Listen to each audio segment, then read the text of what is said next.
Hello mga boss idol! I'm back in the Melarens channel. So karon mga boss, lahi na puntag mga topic. Nag-shift ko sa akong content sa una. Laag-laag to karon itlog-itlog manok-manok na taron. Kay nag-change na ko og career lagi. Unja karon kaniyang bana kay naka-decide man pud mi na magpalit og manok. So mauna ni ron ang nahitabo nagpalit gyud mig manok. So karon di ay gikadling nako ning mga manok, mga itlog di ay. So grabe ka sad to say gyud kay grabe ka osik ini. Kabalo ba mo na nagpalit man mi og kaning manok didto sa Expo Cagayan. So grabe ka quality unta ni na mga itlog, mga bossing. Kaso lang kay nagkamali gyud mi ngano ang mga itlog na amang gud mi nag-una nag-incubate. So ang amo lang na maapas unta og makasave food mi sa kuryente ba unsa karon nay nag-una na mga 2 weeks na yata tong nag-una niya habol mi kaning mga 30 ni sila kabuok pero napusaan ni og mga 9 yata to. So nay nabilin daghan-daghan gihapon, grabe ka usik ni oh.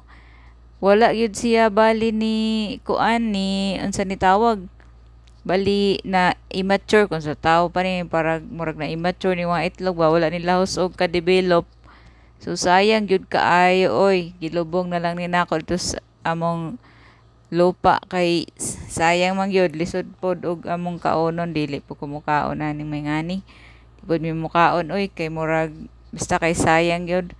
So wala mi mahimo ani kay ngano among giapas kay mao lagi to makasave mi unta og kuryente ba nya kay nag-low man mi sa kuryente gi baba man namo ang temperature. So mao to after 18 days nagbaba mig temperature kay mao nang among technique para dili pod mga hiwi og mga tiil ang mga piso kintahay. So murag effective man pod to mo nang among ginabuhat na dayon karon lagi mao to pag-apas unya pagbaba kani sila. So wala gyud na timing. So wala gyud sila ni po sa intawon ni 30 days na laman wa man gyud gipanguha na lang ni nako kay wa na mo gyud chance.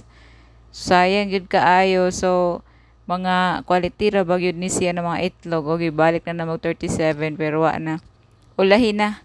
So maura ni ang nipusa gamay ra gyud. So lesson learned gyud ni sa amo na part kay ngano among giapasan pod dapat wa mi niapas gihulat lang unta na magmahuman ba. So mao ni oh daghan kaayo oy, sayang gyud kaayo na ani sila mga fertile baya ni sila tanan. So maora to siguro mga bossing. Daghan kayong salamat sa paglantaw. Gitanggal na lang ni nako kay murag wa namang gyoy pag-asa na magpusa ni sila.